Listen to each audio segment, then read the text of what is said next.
প্রিয় শিক্ষার্থীরা, আসসালামু আলাইকুম। আশা করি সবাই ভালো আছো। আজকে চলে আসলাম আরেকটি নতুন পর্বে। এ পর্বে আলোচনা করব অধ্যায় 1 8 পৃষ্ঠা যে ভাগ তোমরা দেখতে পাচ্ছ, সে ভাগের অঙ্কগুলো নিয়ে আলোচনা করব। অর্থাৎ এই সম্পূর্ণ পৃষ্ঠার অঙ্ক নিয়ে আমরা আলোচনা করব। তো গত পর্বে আলোচনা করেছিলাম সব গুণের অঙ্ক। আজকে ভাগের অঙ্ক নিয়ে আলোচনা করব, কিভাবে ভাগ করতে হয়। সহজ পদ্ধতিতে আমি ভাগ করার নিয়ম শিখিয়ে দেব। তো প্রথমে একটি অঙ্ক এখানে দেখো দেওয়া আছে। অঙ্কটা যদিও এখানে করে দেওয়া আছে, তো আমি একটু তোমাদের শুধু বুঝিয়ে দিই যে এটা কিভাবে হয়। যে একটি বিদ্যালয়ে সুবিধাবঞ্চিত শিক্ষার্থীদের শিক্ষা উপকরণ কেনার জন্য শিক্ষকগণ এত টাকা সংগ্রহ করলেন। সংগৃহীত টাকা 45 জন শিক্ষার্থীর মধ্যে সমানভাবে ভাগ করে দেওয়া হলো। প্রত্যেক শিক্ষার্থী কত টাকা করে পেল। এই অঙ্কগুলো করার মৌখিক নিয়মে এখানে যেহেতু এমনি করে দেওয়া আছে গাণিতিক বাক্যের মাধ্যমেই, তো কিছু কিছু অঙ্ক আছে এরকমই আসবে যেটা মৌখিক নিয়মে করতে হয়। তো মৌখিক নিয়মের অঙ্ক যখন করবা তখন একটা জিনিস লক্ষ্য রাখবা, যখন একটি জিনিসের মান দেওয়া থাকে আর একের অধিক 2 3 4 হাজারটার মান চাই, তখন জানবা সেটা গুণ করতে হয়। আর যদি অনেকগুলো জিনিসের মান দেওয়া থাকে আর একটির মান চাই, তাহলে জানবা তখন ভাগ করতে হয়। ঠিক আছে? তো উত্তরটা কিভাবে বুঝবা কোনটা উত্তর চাই, দেখবা যে কতর পরে যে কথাটা থাকবে সেটা উত্তর চাই। যেমন এখানে বলেছে প্রত্যেক শিক্ষার্থী কত টাকা করে পেল, অর্থাৎ আমাদের টাকা বের করতে হবে। তাহলে আমরা যদি অঙ্কটা মৌখিক নিয়মে করতাম কী হয় লিখতে হতো, তাহলে এই যে 45 জন শিক্ষার্থী কি পাচ্ছে, টাকা পাচ্ছে, এত সংগ্রহ করেছে এত টাকা। 45 জন শিক্ষার্থী সংগ্রহ করেছে এত টাকা, তাহলে একজন কত করেছে, তাহলে 45 দিয়ে এটাকে ভাগ করলে আমাদের একজনের মান বের হয়ে যাবে। তাই এই যে গাণিতিক বাক্যটি এতকে 45 দিয়ে কী করেছে, এখানে ভাগ করেছে। ঠিক আছে? তো ভাগ করে এখানে দেখিয়েছে, দেখো এই স্টাইল এখানে ভাগ করেছে। তো আমি এর নিচে যে অঙ্কগুলো আছে ভাগ করে দেখাবো। যেহেতু এটা অঙ্ক দেওয়ার উদ্দেশ্য হচ্ছে তোমাদের এখানে ভাগ শেখানো, তো আমি এটা দেখালাম না, যেহেতু এটা করে দেওয়া আছে। তো এখানে ভাগফল এখানে 95 পেয়েছিল, অর্থাৎ প্রত্যেক শিক্ষার্থী 95 টাকা করে আর্থিক সহায়তা দিয়েছে। এটা করে দেওয়া আছে জন্য করলাম না। আমি এখন তোমাদের এই ভাগগুলো নিয়ে শেখাবো। ঠিক আছে? তো এখানে তোমরা দেখে নাও যে ভাগ যখন করি আমরা, ভাজ্য কোনটাকে বলে, ভাজক কোনটাকে বলে, এখানে কয়েকটা নাম আছে। যেমন ভাজ্য, ভাজক, ভাগফল, ভাগশেষ, 4টা এখানে নাম আসে। তো ভাজ্য কোনটাকে বলে আর ভাজক কোনটাকে বলে, এই যে এখানে তোমরা দেখতে পাচ্ছ বড় সংখ্যাটাকে এ পাশে যেটা থাকে সেটা হচ্ছে ভাজ্য। অর্থাৎ যে সংখ্যাকে আমরা ভাগ করি সেটাকে বলে ভাজ্য। আর এই সংখ্যাটা ডান দিকে যেটা থাকে সেটাকে দিয়ে এটাকে ভাগ করতে হয়, অর্থাৎ এটাকে বলে ভাজক। তাহলে সংখ্যাটা কি হবে, যাকে আমরা ভাগ করছি সেটাকে বলে ভাজ্য, অর্থাৎ এটাকে যেটা ভাগ করছি। আর যে সংখ্যা দ্বারা ভাগ করা হয় তাকে বলে ভাজক, অর্থাৎ এই 42 দ্বারা ভাগ করছি, 42টা এখানে ভাজক। আর ভাগফল কি, ভাজক দিয়ে ভাজ্যকে ভাগ করে যেটা পাওয়া যায় সেটা হচ্ছে ভাগফল, অর্থাৎ ভাগ করে যেটা পাওয়া যায় সেটা হচ্ছে ভাগফল। আর ভাগশেষ কি, ভাগ করতে করতে যেটা অবশিষ্ট থাকে সেটা হচ্ছে ভাগশেষ। অর্থাৎ এই যে এখানে যদি কিছু থাকতো মনে করো, সেটা হচ্ছে ভাগশেষ। এখানে যেহেতু শূন্য আছে মানে ভাগশেষ থাকেনি। বুঝতে পারছো? তো চলো আমরা অঙ্কগুলো করে তাহলে বুঝতে পারবা। এখানেও কিছু সূত্র আছে, যে সূত্রগুলো আমি লিখে রেখেছি সেগুলো তোমরা দেখে নিবা। তো এখানে দেখতে পাচ্ছ আমি কয়েকটা সূত্র লিখে রেখেছি। এই পৃষ্ঠায় যদিও না সূত্র দরকার নাই, পরের পৃষ্ঠাগুলোতে তোমাদের সূত্রগুলো প্রয়োজন লাগবে। তো তোমরা এখান থেকে তারপরও উঠিয়ে নিতে পারো, যে যেখানে দেওয়া আছে তোমরা এখানে উঠে নিবে। তো এখানে কিভাবে দেখো, এখানে দুই রকম সূত্র আছে, একটা নিঃশেষে বিভাজ্য হলে আর একটা নিঃশেষে বিভাজ্য না হলে। নিঃশেষে বিভাজ্য হলে মানে কি, যখন ভাগ করতে করতে কোনো ভাগশেষ থাকবে না। যেমন এই অঙ্কটা দেখো, এখানে ভাগশেষ কিছু নাই, শূন্য। এটাকে বলছে নিঃশেষে বিভাজ্য, অর্থাৎ যখন ভাগশেষ কিছু না থাকবে তখন এই সূত্রটা সরাসরি ভাগফল ভাজ্য ভাগ ভাজক। আবার যখন ভাজক চাইবে সেমভাবে ভাজ্য ভাগ ভাগফল, অর্থাৎ এটা এখানে চলে আসবে, এটা এখানে। যখন ভাজ্য চাইবে তখন ভাজক গুণিত ভাগফল করলেই আমরা ভাজ্যের মানটা পেয়ে যাব, অর্থাৎ যাকে ভাগ করি সে সংখ্যাটা। এবার নিঃশেষে বিভাজ্য না হলে, অর্থাৎ ভাগশেষ যদি থেকে যায় ভাগ করতে হতে, কখন হবে, তাহলে যখন ভাগশেষ থেকে যাবে তখন ভাগফল সমান ভাজ্য থেকে ভাগশেষটাকে বিয়োগ করে দিবা। কি বললাম, ভাজ্য থেকে ভাগশেষ বিয়োগ করে তারপর ভাজক দিয়ে ভাগ করে দিবা। ভাজ্য সেম, এ দুটো সূত্র কিন্তু একই, শুধু স্থানান্তর করলে হয়ে যায়, এটা এখানে আর এটা এখানে নিয়ে আসলে হয়ে যায়। দেখো ভাজ্য বিয়োগ ভাগশেষ, ভাগ হচ্ছে ভাগফল, এটা এখানে নিয়ে চলে আসলাম, ভাজকটা এখানে চলে আসছে। আর ভাজ্য এখানে যা ছিল এখানেও তা জাস্ট এখানে ভাগশেষটা যোগ হয়ে যাবে। বুঝতে পারছো? তাহলে এই সূত্রটা তোমরা মুখস্থ করে নিবা। তো চলো আমরা এখন ভাগগুলো দেখি। তো এখানে দেখতে পাচ্ছ ভাগ করি, এখন এই ভাগগুলো আমরা এখানে শিখবো। তো চলো আমরা খাতায় ভাগগুলো দেখি, তোমাদেরকে সহজভাবে বুঝিয়ে দেওয়ার চেষ্টা করি। তো দেখো এখানে আমি উঠে নিয়েছি অঙ্কগুলো, তোমাদের ভাগ করা শেখাবো। এখানে যেহেতু এই নিয়মে তোমাদের ভাগ করা শিখিয়েছে, তাই আমি এই নিয়মটাই শেখাবো। তো এখানে দেখো ভাগ কিভাবে করতে হবে। আমরা জানি ইতিপূর্বে তোমরা ক্লাস 4 শিখেছো যে কিভাবে ভাগ করতে হয়, কিন্তু ক্লাস 5-এ যেহেতু উঠেছে একটু বড় ক্লাসে অবশ্যই একটু বড় বড় ভাগ থাকবে। তো চলো আমরা এখানে দেখি, তাহলে এখানে যত ঘর থাকে এখানে তত ঘর নিতে হয় প্রথমত, ঠিক আছে। যদি দেখি এর সমান বা বড় হচ্ছে তাহলে নিব, আর যদি ছোট হয় তাহলে আর এক ঘর বেশি নিতে হবে। অর্থাৎ ভাজকের চাইতে ভাজ্য যত ঘর নিব প্রথমে সবসময় বড় হতে হবে অথবা সমান হতে হবে। যদি কমে যায় তাহলে পরের ঘর নিব। কারণ একটা জিনিস মনে রাখবা, ভাগশেষ কখনো ভাজকের চাইতে বড় হবে না।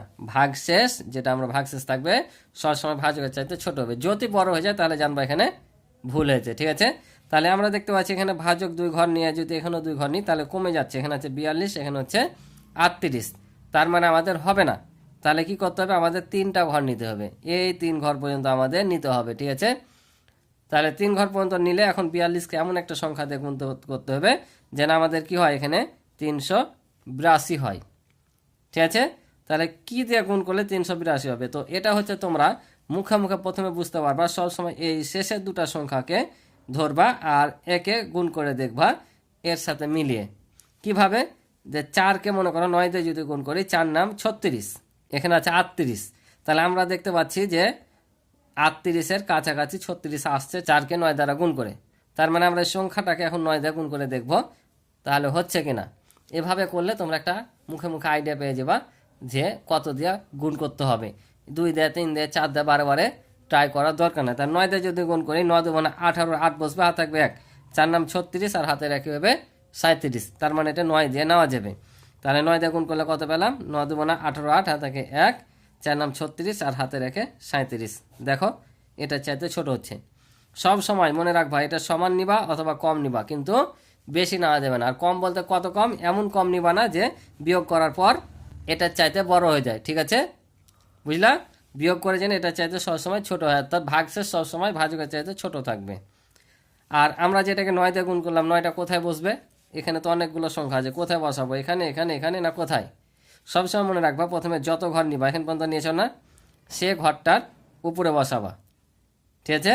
যত ঘর নিবা তত ঘরের শেষ উপরে বসাবো, অর্থাৎ এই 3টা ঘর নিয়েছি, এটার উপরে বসবে 9, ওকে।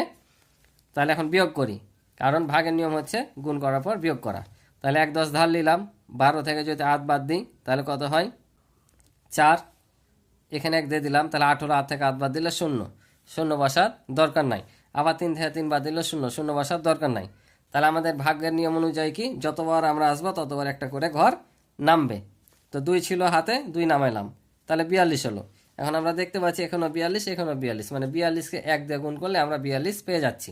তাহলে এখানে 42 কে 42, ঠিক আছে। এটা হচ্ছে আমাদের অ্যান্সার। তাহলে লিখবো আমরা অতে ভাগফল কত পেলাম, এই যে 91, এটা হচ্ছে আমাদের উত্তর। আশা করি তোমরা বুঝছো। পরেরটাও সেমভাবে করতে হবে। তাহলে আমরা এখানে 66 উঠে এলাম, তারপরে 34, 32, তাহলে আবারও দেখো কত ঘর নিব, 2 ঘর। তো 2 ঘর নিয়ে দেখছি কমে যাচ্ছে, তাহলে কত ঘর নিতে হবে, 3 ঘর এখান পর্যন্ত, অর্থাৎ 343 পর্যন্ত। তাহলে এখন কত দিয়ে এটাকে গুণ করে 343 পাবো বা কাছাকাছি পাবো, তাই না। তাহলে এখন কি 2 3 4 5 এভাবে গুণ করে দেখবো না, এই যে শেষ সংখ্যাটাকে গুণ করে দেখবা যেখানে কত পর্যন্ত আছে। আমরা যদি এটা 6 দিয়ে গুণ করি, 6 6 36, কিন্তু আছে না 34, তার মানে 6 দিয়ে গুণ করলে আমাদের বেশি হয়ে যাবে। তাহলে 5 দিয়ে 5 6 30, এটা কাছাকাছি আসছে, এটা হতে পারে। তাহলে 5 দিয়ে গুণ করে দেখবো, তো 5 দিয়ে যাবে, ওই জন্য আমি ডাইরেক্ট বসতে দিচ্ছি, তোমরা অন্য জায়গাতে করে বসাবো, ঠিক আছে। এখানে 5 6 30, কারণ যদি বুঝতে পারো হবে আমার মতো করে করবা, যদি বুঝতে না পারো অন্য জায়গাতে করবা, কিন্তু আমি শিওর যে এটা 5 দিয়ে হবে। 5 6 30 0, হাত থেকে 3, 5 6 30 আর হাতে 3 33। তাহলে কত দিয়ে গুণ করলাম এটাকে, 5 দিয়ে। 5টা কোথায় যাবে, এই যে শেষ অঙ্কের এখানে, অর্থাৎ এখানে। তাহলে দেখো 3 নামবে, এটা থেকে 4 থেকে 3 বাদ দিলে 1 নামবে, আর এই যে একটা ঘর এখানে নামবে। এবার কত দিয়ে গুণ করা যায়, এবার 2 দিয়ে গুণ করলে এটা মিলে যাবে। তাহলে এখানে 2 নিব, 6 2 12, 2 হাতে থাকে 1, 6 2 12 আর হাতে রেখে 13। তাহলে এই যে আমরা পেলাম অতএব ভাগফল সমান কত, ভাগফল পেলাম 52। এটা হচ্ছে উত্তর। আশা করি বুঝেছো। তাহলে দেখো পরেরটা করি, পরেরটাও সেম, আবারও 2 ঘর কমে যাচ্ছে, 3 ঘর নিব, তাহলে 255। তাহলে এটাকে কত দিয়ে গুণ করলে 255 পাবো। তাহলে আমরা যদি এটাকে 4 দিয়ে গুণ করি, দেখো 4 6 24। তো 24 এখানে আছে 25। তো একেবারে কাছাকাছি হয়ে যাচ্ছে। আমরা যদি গুণ করি তাহলে 4 নাম 36, হাতের 3 বেশি হয়ে যাবে। তাহলে এটা গুণ করবো কত দিয়ে? 3 দিয়ে গুণ করবো। ঠিক আছে, 3 দিয়ে গুণ করলে 3 নাম 27 আর হাতে থাকে 2, 3 6 18 আর 2 হচ্ছে 20। 20 বসে গেল। ঠিক আছে, তাহলে এখানে কত পেলাম? কত দিয়ে গুণ করলাম? 3 দিয়ে। তাহলে 3টা বসবে এখানে, অর্থাৎ এটা হচ্ছে আমাদের শেষ অঙ্ক 3 ঘরের মধ্যে। তাহলে এখান থেকে এক ধার নিলাম, বা তোমরা এখান থেকেও ধার নিয়ে করতে পারো, যেখান থেকে খুশি করতে পারো। আমি যদি এখান থেকে এক নিই তাহলে 15 হলো, 15 থেকে 7 বাদ দিলে 8। তাহলে এখান থেকে এক নিয়ে এনেছি, তাহলে 4 থাকে, 4 থেকে 0 বাদ দিলে 4। এখন এই যে এই 3 নামবে। কোনো কারণে যদি দেখো তোমরা বাদ দেওয়ার পর এটা বড় হয়ে গেছে আবার এটা চাইতে, তাহলে যেন অঙ্ক ভুল, কারণ ভাগশেষ কখনো ছোট হবে না। এটা বারবার বলছি, এটা মনে রাখো। এটা তোমাদের জন্য টিক চিহ্ন অথবা সংক্ষিপ্ত প্রশ্ন কাজে লাগবে, যে ভাগশেষ ভাজকের চাইতে কি হয়, ভাগশেষ ভাজকের চাইতে সবসময় কি হয়? ছোট হয়। এটা মনে রাখবা, ভাগশেষ সবসময় ভাজকের চাইতে ছোট হবে। এই যে ভাজকের চাইতে ছোট হবে। তাহলে এবার কত দিয়ে গুণ করা যায়? 7 নাম 63 আর 6 7 42, 7 দিয়ে যাবে। তাহলে 7 দিয়ে যদি গুণ করি, 7 নাম 63, 3 হাতে 6, এদিকে হচ্ছে 6 7 42 আর হাতে 6 হয় 48। এই তো উত্তর শেষ। তাহলে আমি এখন তোমাদের একটু যদি দেখাই এখানে ভাজক কোনটা ভাজ্য কোনটা ভাবে, তাহলে আবার দেখো যে এটা হচ্ছে ভাজক, এটা হচ্ছে ভাজ্য, এটা ভাগফল, আর এই যেখানে কিছু থাকলে সেটা হতো ভাগশেষ। ঠিক আছে, তো পরের অঙ্কটা দেখি। এটাও তাহলে 3 ঘর পর্যন্ত নিব। তাহলে কত দিয়ে গুণ করলে হয়? দেখো 6 দিয়ে গুণ করলে 6 7 42, 39-এর চাইতে বেশি হয়েছে। আর যদি 5 দিয়ে করি, 5 7 35, কাছাকাছি আসছে, তো 5 দেয় হতে পারে। 5 6 30 0, হাতে থাকে কত? 3, 5 7 35 আর 3 হচ্ছে 38। 38 বসা দিলাম, এটাকে 5 দিয়ে গুণ করছি, এই 5টা বসবে এখানে। তাহলে বিয়োগ করলে হয় 5, 9 থেকে 8 বাদ দিলে হয় 1, আর এই 2 নামবে। এবার কত দিয়ে যেতে পারে? এবার দেখো 2 দিয়ে করলে যথেষ্ট হয়ে যাবে। কেন? 6 দুগুণা 12, 2 হাতে থাকে হচ্ছে 1, 7 দুগুণা 14 আর হাতে রাখে হচ্ছে 15। এ তো শেষ। ঠিক আছে, তাহলে নিচে তোমরা লিখে নিবা যে ভাগফল এত, লিখে নিলে হবে। তো এই যে আমি লিখে দিলাম যে অতএব ভাগফল 37, এটা হচ্ছে উত্তর। এখন অতএব ভাগফল এটা হচ্ছে 52, এটা হচ্ছে উত্তর। আশা করি বুঝতে পারছো। তো পরের অঙ্কটা দেখো। তাহলে আবারও কত করবো? আবারও 3 ঘর নিতে হবে। তাহলে এখানে দেখো 6 7 42 বেশি যাচ্ছে, তাহলে আবারও 5 দিয়ে আমরা এখানে এটাকে গুণ করব। তাহলে হবে দেখো 3 5 15, 5 হাতে থাকে 1, 5 7 35 আর হাতে রেখে 36। তাহলে বিয়োগ করলে 1, এখান থেকে 1 নিলাম, 11 থেকে 6 বাদ দিলে 5, এখান থেকে 1 নিয়ে নিয়েছি, তাহলে 3 থেকে 3 বাদ দিলে 0 বসার দরকার নাই, আবারও 1 নামবে। এবার দেখো 7 দিয়ে নিই, 7 দিয়ে নিলে মিলে যাবে, কারণ 3 7 21-এর 1 আমরা দেখতে পাচ্ছি। তাহলে 3 7 21-এর 1 হাতে থাকে হচ্ছে 2, 7 7 49 আর 2 হয় 51। তাহলে ওতে ভাগফল আমরা পেলাম কত? 57। ঠিক আছে, এটা কিভাবে হবে দেখে নিই। এটাও সেম, আমরা যদি এটাকে 8 দিয়ে গুণ করি তাহলে 5 8 40, একবারে সম্পূর্ণ মিলে যাচ্ছে। তাহলে এটা হবে না, কারণ এটা যে গুণ করব এর কিন্তু হাতের কিছু থাকবে। তাহলে আমরা এটাকে কি করব? 8 দিয়ে গুণ না করে 7 দিয়ে গুণ করে দেখি। তাহলে 7 দিয়ে যদি গুণ করি, তাহলে দেখো আমরা যদি এটাকে 7 দিয়ে গুণ করি তাহলে কত হয়?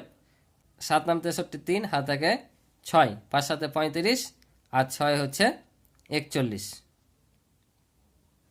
তারপরে দেখো বেশি হয়ে যাচ্ছে কিন্তু, তাহলে 7 দাও নিতে পারছি না আমরা। তাহলে কত দেয়? 7-এর আগে কত? 6। তাহলে 6 দিয়ে গুণ করে দেখি। তাহলে 6 দিয়ে গুণ করলে 6 নাম 54, 4 হাতে কত?